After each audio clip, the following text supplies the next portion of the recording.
Assalamualaikum. Selamat pagi Bu Farah. Apa kabarnya hari ini? Waalaikumsalam. Selamat pagi Bu Ayu. Kabar baik. Ya, alhamdulillah baiklah. Farah, sebelum kita melakukan coaching sebagai awal, saya akan menyampaikan beberapa pertanyaan ya Bu. Pertama-tama, saya akan mendiskusikan tentang rubrik penilaian hari ini. Nanti pada saat pelaksanaan coaching, saya akan mengamati dan menilai sesuai dengan rubrik penilaian. Apakah nanti coaching berjalan sesuai dengan alur Tirta? Kemudian, apakah Bu Farah nanti memberikan pertanyaan yang berbobot kepada coaching?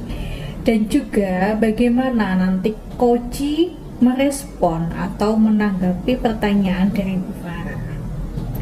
Dan jangan lupa, nanti juga disesuaikan dengan prinsip coaching gitu. Jadi diantaranya ada kemitraan, proses kreatif, dan memaksimalkan potensi dari coaching. Nah, kita mulai saja ya Bu.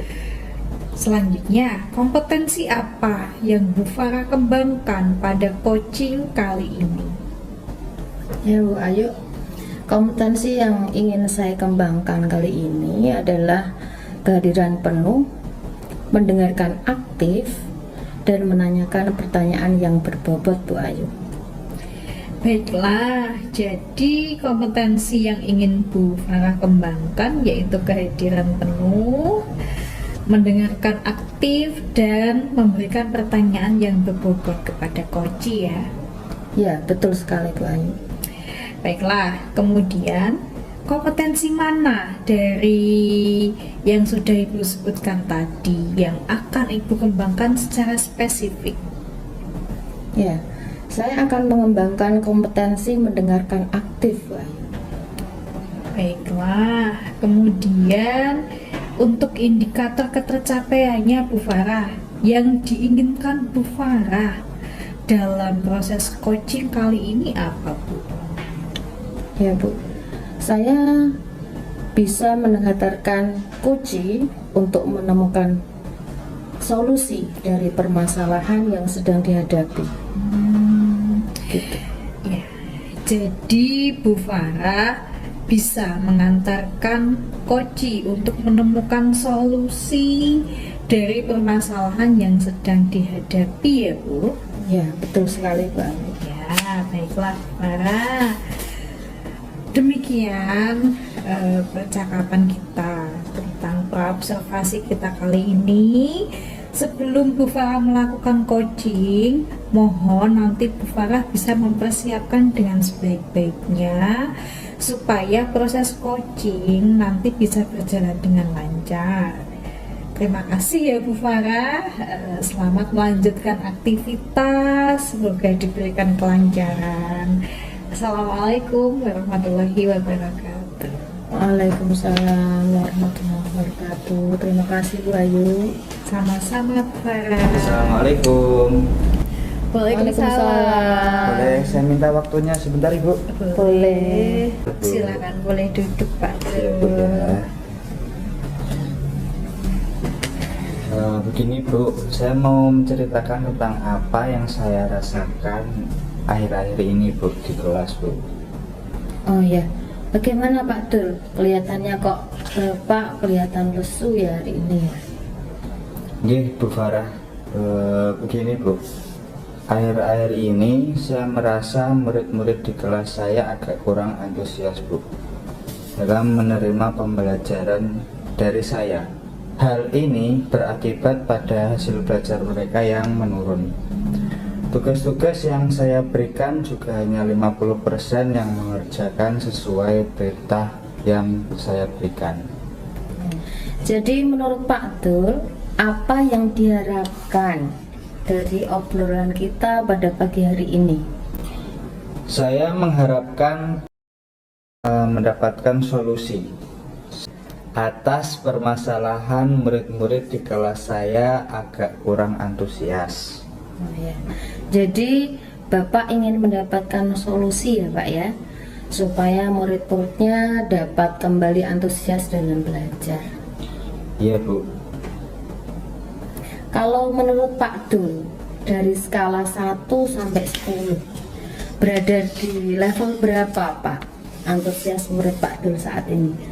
Kalau melihat antusias dari murid-murid saya serta melihat dari tugas-tugas yang mereka kerjakan Bu, murid-murid saya ini tergolong pada kategori 5 Bu. Oh ya. Faktor apa Pak yang membuat murid Pak Dul kurang antusias? Melihat dari kegiatan pembelajaran yang saya lakukan di kelas Bu, kurangnya antusias siswa ini terjadi karena beberapa faktor.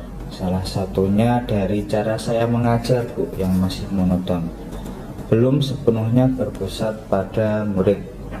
Saya terlalu dominan dalam mengajar, terlalu sering menggunakan cerita-cerita dari pengalaman pribadi saya untuk memberikan contoh dalam pembelajaran.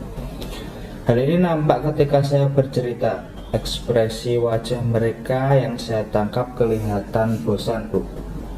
Kemudian yang kedua, saya akui bahwa saya kurang memberikan kesempatan kepada mereka untuk berpendapat, sehingga mereka kurang aktif dalam pembelajaran. Oh ya, begitu ya Pak ya. Jadi kondisi ideal yang Bapak harapkan dari level 1 sampai 10. Kondisi ideal yang saya inginkan Bu, tentu mereka dapat mengalami peningkatan Bu, terlebih dapat mencapai level 9 sampai 10 lah Bu. Karena antusias dalam pembelajaran ini sangat berpengaruh kepada hasil belajar mereka. Seorang murid yang memiliki antusias tinggi tentu memiliki semangat belajar yang tinggi pula untuk menyelesaikan tugas yang diberikan oleh guru. Menurut Pak Dul, apa yang dapat membuat antusias murid meningkat dalam pembelajaran? Menurut pribadi saya Bu, murid-murid ini membutuhkan sebuah pembelajaran yang asyik, menyenangkan, tidak monoton dan membosankan Bu. Ya. Bagaimana caranya Pak Dul memberikan pembelajaran yang asyik, menyenangkan, tidak monoton dan membosankan Pak? Pembelajaran yang asyik tentu harus diawali dengan kegiatan yang mengasihkan pula Bu, seperti kegiatan ice breaking. Kemudian dengan memberikan game-game Bu, agar mereka kembali fokus dalam pembelajaran. Tadi Bapak juga menceritakan terkait tugas-tugas yang Bapak berikan, hanya 50% yang mengerjakan sesuai perintah yang diberikan. Apa penyebab anak-anak tidak mengumpulkan tugasnya Pak? Anak-anak merasa terbebani dengan tugas yang diberikan Bu, karena tugas-tugas ini saya ambil dari LKS tanpa saya jelaskan terlebih dahulu Bu langkah-langkah pengerjaannya. Saya berpikir bahwa perintah yang ada di LKS itu sudah sangat jelas. Di samping itu juga saya tidak melihat kemampuan siswa saya yang berbeda-beda Bu. Saya berpandangan semua siswa itu pengetahuannya sama Bu. Oh ya, seperti itu ya Pak. Pak Dul sendiri dalam kegiatan pembelajaran, sumber belajar apa yang dipakai Pak? Karena keterbatasan saya Bu, di sekolah saya hanya menggunakan LKS saja Bu dalam pembelajaran. Apakah ada sumber belajar lain Pak yang bisa digunakan murid untuk belajar selain LKS itu sendiri? Terkadang saya menyarankan mereka meminjam buku paket ke perpustakaan atau memutar video Bu. Namun hal tersebut jarang sekali saya lakukan. Seharusnya saya lebih banyak menggunakan sumber belajar yang lain Bu. Karena kondisi murid sekarang tentu berbeda dengan murid zamannya kita gitu Ya. Dengan minat mereka kebanyakan itu pada gadget, pada gawe Bu. Perkembangan teknologi yang sangat pesat seharusnya bisa kita manfaatkan untuk membuat sumber belajar mudah diakses kapan saja, di mana saja, dan untuk siapa saja. Sehingga hal tersebut dapat membantu siswa memahami pembelajaran itu sendiri, Bu. Jadi Pak Dul akan memanfaatkan gawai sebagai sumber belajar murid untuk membantu murid menyelesaikan tugas-tugas mereka ya Pak ya? Iya Bu, di samping itu saya akan membuat tes kemampuan awal murid agar saya bisa menyesuaikan soal atau tugas apa yang akan saya berikan sesuai dengan kemampuan awal murid saya, sehingga murid tidak merasa terbebani dengan tugas yang saya berikan, Bu. Bagaimana rencana Pak Dul supaya anak-anak itu bisa antusias dan semangat dalam mengerjakan tugas yang diberikan? Dari pembicaraan tadi, saya berpikir untuk merencanakan pembelajaran yang menyenangkan tadi ya Bu ya, serta menerapkan pembelajaran berdiferensiasi di dalamnya, melakukan tes awal mengenai minat peserta didik, serta menggunakan asesmen yang tepat guna dalam pengukuran ketercapaian kompetensi tujuan pembelajaran. Menggunakan sumber belajar yang lebih variatif Bu, guna mencapai pembelajaran yang berpusat pada murid. Ya. Apakah nanti Bapak membutuhkan bantuan dari orang lain? Siapa saja yang akan Bapak libatkan dalam hal ini? Ya Bu, tentu Bu, saya akan meminta saran pada wakil kepala sekolah bagian kurikulum, berkomunikasi dan berkolaborasi dengan teman yang lain untuk merencanakan kegiatan pembelajaran berdiferensiasi tadi Bu. Ya, rencana yang sangat bagus Pak Dul, mulai dari membuat pembelajaran yang menyenangkan serta menerapkan pembelajaran berdiferensiasi di dalamnya, melakukan tes awal mengenai minat peserta didik serta menggunakan asesmen yang tepat guna dalam pengukuran ketercapaian kompetensi tujuan pembelajaran, menggunakan sumber daya yang lebih variatif guna mencapai pembelajaran yang berpusat pada murid. Di samping itu, Pak Dul juga meminta saran dan masukan dari lingkungan sekitar. Ini akan semakin membuat langkah-langkah yang Bapak pilih akan lebih maksimal dalam penerapannya. Kapan Bapak akan mulai melaksanakan rencana tersebut, Pak? Rencana tersebut akan saya mulai sebelum kegiatan pembelajaran dilakukan. Ya. Di masa liburan semester ini tepatnya, saat kegiatan murid sedang off, tentu kita dapat lebih intens dalam mengadakan pertemuan dalam rangka merencanakan kolaborasi antar guru Bu. Seperti itu. Oke Pak. Kalau murid Bapak tadi masalahnya kurang antusias, berbeda dengan saya Pak. Saya nampaknya sangat antusias mendengarkan cerita Bapak selanjutnya. Mudah-mudahan kegiatan bisa lancar sesuai harapan ya Pak ya. Kira-kira kapan lagi Pak kita bisa membicarakan perkembangan kegiatan ini? Terima kasih sudah antusias mendengar cerita saya, Bu Farah. 2 minggu selanjutnya bisa kita membicarakan hal ini lagi Bu. Siap Pak, saya tunggu hasilnya ya Pak ya. Terima kasih untuk waktu yang diberikan Bu. Assalamualaikum warahmatullahi wabarakatuh. Waalaikumsalam warahmatullahi wabarakatuh. Mari Bu. Baiklah Bu Farah, mari kita lanjutkan diskusi. Tadi Bu Farah sudah melakukan coaching bersama Pak Dul sebagai coaching. Nah, bagaimana Bu hasilnya dari Bu Farah setelah melakukan coaching tadi? Alhamdulillah Bu Ayu, coaching berjalan lancar. Alhamdulillah. Alhamdulillah ya Bu Farah. Kemudian Bu Farah, setelah Bu Farah melakukan coaching ini tadi, apa saja yang sudah Bu Farah dapat dari kegiatan coaching tersebut terkait ketercapaian indikator Bu Farah?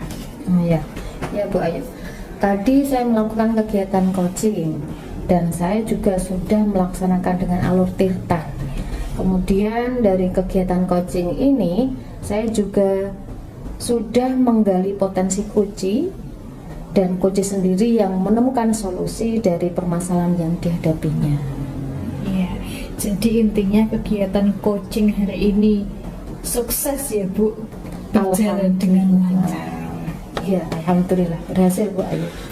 Baiklah Bu Farah, nah sesuai dengan yang saya amati tadi nggih, juga ada beberapa catatan dari pelaksanaan coaching ini tadi bahwa Bu Farah sudah berhasil menggunakan alur tirta dalam pelaksanaannya, yaitu sudah menanyakan tujuan, kemudian mengidentifikasi masalah, kemudian sudah mengarahkan Koci untuk mencari rencana aksi atau tindakan apa yang seharusnya dilakukan. Bu Farah juga sudah membangun rasa tanggung jawab pada diri Koci agar rencana aksinya berjalan dengan baik. Wah, itu sangat luar biasa sekali Bu Farah. Saya tadi juga mendengar ya. Jadi dari percakapan Bu Farah dengan Koci ini tadi, Bu Farah juga sudah fokus, sangat fokus sekali dengan Koci, dan juga sudah menunjukkan kehadiran yang penuh. Kemudian Bu Farah juga sudah mendengarkan aktif dan sudah mengajukan pertanyaan yang berbobot sesuai dengan kata kunci yang disampaikan oleh Koci. Nah, kemudian apa yang Bu Farah sudah pastikan untuk proses coaching hari ini? Semoga Ibu sukses ke depannya dan diberi kemudahan lagi dalam kegiatan coaching berikutnya. Oh iya Bu Farah, untuk kedepannya ya Bu Farah, kompetensi apalagi yang ingin Bu Farah tingkatkan atau kembangkan lagi berdasarkan hasil coaching hari ini? Begini Bu Ayu, yang ingin saya kembangkan, jadi saya ingin bisa lebih mengajukan pertanyaan yang berbobot kepada Koci. Itu Bu. Luar biasa sekali Bu Farah. Jadi Ibu ingin lebih mendalami alur tirta ya, dengan lebih meningkatkan kompetensi dalam memberikan pertanyaan yang berbobot supaya lebih baik lagi ke depannya. Dan Bu, baiklah Bu Farah, saya ucapkan terima kasih banyak telah melakukan sesi diskusi ini dengan saya. Bu Farah juga sudah melakukan coaching dengan alur tirta dengan sangat baik sekali.